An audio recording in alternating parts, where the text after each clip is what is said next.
누가 여러분한테 양도소득세, 양도가 뭐냐 물어보면 한마디로 양도세 양도는 사실상 유상 이전이다 그런 얘기입니다. 다 같이 여러분들이요, 양도소득세 양도가 뭐냐 누가 물으면 뭐라고 대답하신다? 한마디로 사실상 유상 이전이다. 그렇습니다.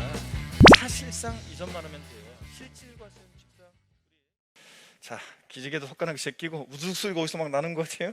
자, 좋습니다. 어깨도 돌리시고. 막 우두둑 소리가 막 나네. 좋습니다. 어깨도 돌리시면서 몸을 풀고. 자, 양도소득세 양도가 뭐냐 한번 봅니다. 누가 여러분한테 양도소득세 양도가 뭐냐 물어보면 한마디로 양도세 양도는 사실상 유상 이전이다 그런 얘기입니다. 다 같이 여러분들이요, 양도소득세 양도가 뭐냐 누가 물으면 뭐라고 대답하신다? 한마디로 사실상 유상 이전이다. 그렇습니다. 사실상 이전만 하면 돼요. 실질과 현직상 우리 등기되지 않아도 등록되지 않아도 과세가 되잖아요. 자, 그래서 등기 등록과 관계없이요 사실상 이전하면 양도로 봅니다. 그러니까 등기 이전을 매도인이 매수인한테, 양도인이 양수인한테 등기 이전 안 했어도 잔금 받았다 그러면 사실상 이전했다 이렇게 봅니다. 자, 그래서 등기 등록을 과세 조건으로 하지 않습니다. 여러분, 민법은 성립 요건주의를 취하기 때문에 민법은 등기해야지 성립하고 등기해야지 대응하는데, 우리 세법은 실질과세 원칙 적용되기 때문에 등기 등록과 무관하게 과세가 됩니다. 또 사실상 이전해야지 형식적으로만 이전하는 것은 양도가 아닙니다. 그래서 대표적인 예가 어떤 거냐면 양도 담보 목적으로 이전은 양도에 해당하지 않습니다. 양도담보가 뭔지를 민법에서 여러분들 좀 배우고 오셔야 되는데, 매도담보, 양도담보 이런 걸 배우게 돼요. 자, 그럴 때 제가 양도담보 학교 다닐 때 양도담보를 공부한 것은 어떤 거로 공부했냐면 재봉틀 판례로 공부했는데요, 1960년대 70년대 어떤 어머니가 재봉틀을 굴려요. 그래서 바느질해서 한 집안의 가정 경제를 꾸려나가고 있었는데 돈이 필요해요. 그래서 채권자로부터 돈을 빌리는데 이 재봉틀을 담보로 여전히 이 어머니가 재봉틀을 사용 수익해요. 자, 굴려서 수익이 발생하면 자기가 갖고요. 근데 채권자한테는 어떻게 얘기하냐면 변제기가 돼서 돈을 못 갚으면 이 재봉틀 네 맘대로 알아서 해라. 이게 양도담보 계약입니다. 그러니까 여전히 채무자가 사용 수익해요. 처분권만, 돈 못 갚으면 나중에 네가 알아서 해. 이렇게 처분권만 이전합니다. 그래서 예를 한번 들어볼까요, 여러분들? 갑이란 사람과 을이라는 사람이 있어요. 갑과 을이 있는데 갑이 어떤 자산을 담보로 해서 을로부터 금전을 대여받습니다. 돈을 빌려요. 자, 그러면 대여금 채권에 대한 얜 채무자고 그 다음에 을은 채권자입니다. 그러면 갑이 이 자산에 대해서 행사하고 있는 우리 소유권 내용을 한번 보면요, 민법에서 여러분들이 배우는 건데 우리 세법과는 관계없지만 잘 보세요.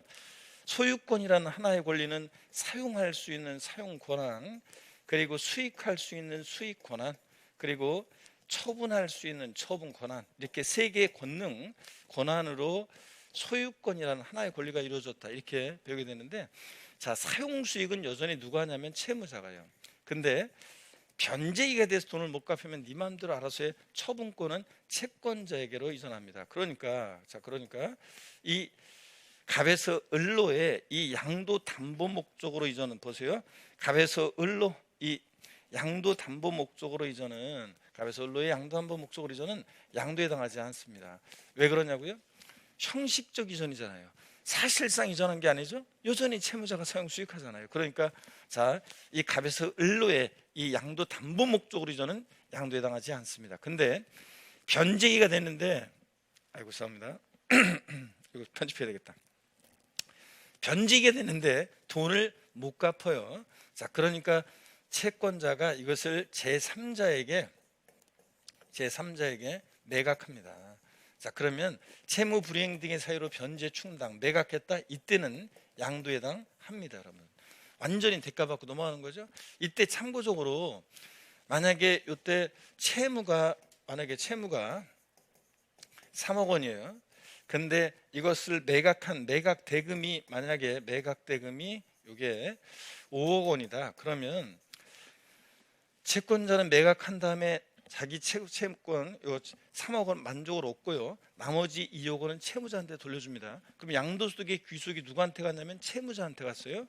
그리고 채무자 입장에서 보면 요 매각 5억을 함으로 인해서 채무 3억 원을 면하게 되죠. 자, 여러분 나중에 이제 이게 대물변제인데, 자, 이 자산이 매각됨으로 인해서요, 채무자 갑은요 3억 원만큼 채무를 면하게 되는 대가를 받잖아요. 채무 면한 대가를 받고 자산 이전했으니까 사실상 유상이전, 양도에 해당합니다. 그래서 결론적으로는, 자 보세요, 양도소득세 납세무자는 이게 매각됐을 때 병한테 누가 양도세 납세무자가 되냐 그러면 참고적으로 보세요. 그런 것까지 우리 시험에서 묻지는 않지만 이 양도담보권자인 채권자가 양도세 납세무자가 아니라 이 채무자 갑이 양도소득세 납세무자가 돼요, 사실은. 자, 이런 것까지는 뭐 시험에서 묻지는 않지만 여러분들이 결론만 알아두시면 돼요. 양도담보 목적으로 이전은 양도에 해당하지 않는다. 왜? 사실상 이전한 게 아니라 여전히 채무자가 사용수익하고 청구권만 이전하니까. 근데 채무 불이행 등의 사유로 변제 충당, 매각할 때는 양도에 해당한다. 이렇게 결론만 알고 있으면 답 고르는 데 시장이 없습니다. 자, 이렇게 해서 양도소득세는 반드시 사실상 이전해야지, 이게 형식적으로만 이전하는 것은 양도가 아니고요. 그 대표적인 예, 양도 담보 목적으로 이전은 양도에 해당하지 않는다. 이렇게만 기억하시고, 양도소득세는 반드시 유상이전, 대가를 받고 이전해야지 무상이전은 양도에 해당하지 않습니다, 여러분. 그래서 상속이나 증여 등 무상이전은 양도에 해당하지 않습니다. 어떤 수강생분이 질문했는데, 아니요, 상속이나 증여 같은 무상이전도 양도에 해당하지 않는다는 건가요? 자, 이렇게 물어보는 분이 계신데, 맞습니다. 자, 돌아가신 분한테 양도소득세는 양도자에게 부과하는 세금인데, 피상속인이 재산 남겨놓고 돌아가셔서 그 사망을 통해서 무상으로 부동산이 상속인에게로 이전될 때 돌아가신 분한테 세금 내라고 할까요, 여러분들? 자, 그래서 양도세는 반드시 대가를 받고 이전해야지, 자, 무상 이전은 양도에 해당하지 않습니다. 상속이나 증여. 취득세는 과세될 수 있어요, 받는 사람한테. 상속이나 증여 받았을 때 그게 취득세 대상이면 받는 사람한테 뭐가 부과된다? 취득세. 취득세는 유상, 무상 불문하고 과세하죠. 자, 근데 양도세는 반드시 유상이전, 대가를 받고 이전하기 때문에 무상이전은 양도에 해당하지 않는다는 거 알아둡니다. 다시요, 누가 여러분한테 양도소득세 양도가 뭐냐 물어보면 뭐라고 대답하신다? 사실상 유상이전이다, 이렇게요. 자, 좋습니다. 그러면 교재를 보시면 288페이지 봅니다. 제3절 양도의 개념 형태.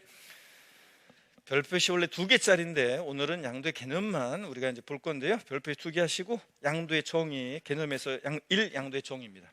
밑줄이요, 양도란 자산에 대한 등기 등록과 관계없이, 여기까지 밑줄이요. 그리고 제가 읽어볼게요. 매도, 교환, 법인에 대한 현물 출자 등을 통해서, 또 밑줄이요, 그 자산을 유상으로 사실상 이전하는 것, 밑줄이요.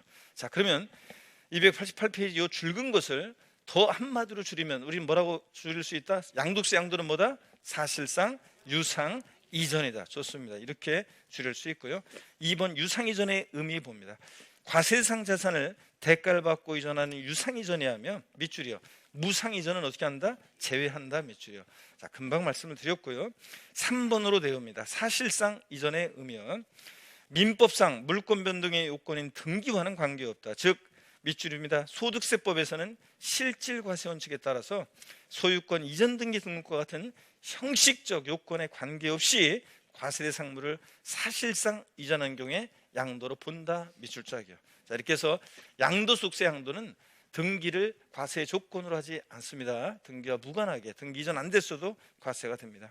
그 다음에 이제 양도의 형태인데요. 오늘 양도의 형태는 오늘 학습 목표는 아닙니다. 자, 여기 화면을 보시면요, 일단 문제 하나 풀고요. 자, 기출지문 핵심꼭 출제 예상 지문 하나 보고 가겠습니다. 자, 보시면 무상이전에 따라서 자산의 소유권이 변경된 경우에 과세 대상이 되지 아니한다. 기출지문입니다. OX요. 예? 자, 헷갈립니까, 여러분? 자, 우리 무상이전으로 소유권이 변동됐습니다. 양도소득세 대상이 되지 아니한다 그런데, 자, 양도소득세 양도에 해당하지 않으니까 과세 대상이 되지 아니한다. 맞죠, 여러분들? 그래서 양도가 아니니까 대상이 되지 않습니다. 맞습니다. 그래서 무상이전은 양도에 해당하지 않는다는 거, 요거 기출지문입니다. 그 다음에 또 여러분요, 또 문제 있네요.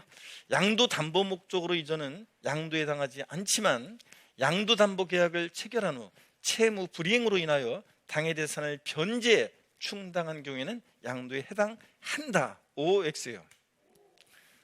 그래도 뭐 조심스럽긴 해도 그래도 자신 있게 그래도 어느 정도 나오고 있습니다. 맞죠, 여러분들?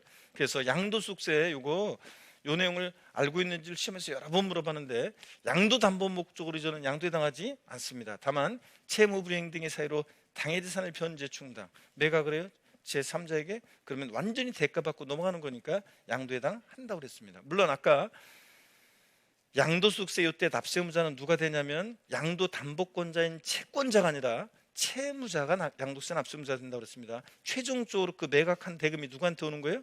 채무자한테. 그 이익이 채무자한테 오기 때문에 채무자가 양도세 납세의무자가 된다 그랬습니다. 반드시 알아두시고요. 자, 그 다음에 양도의 형태인데 이거는 오늘 학습 목표가 아니어서 몇 가지만 살짝 알려드릴게요. 제가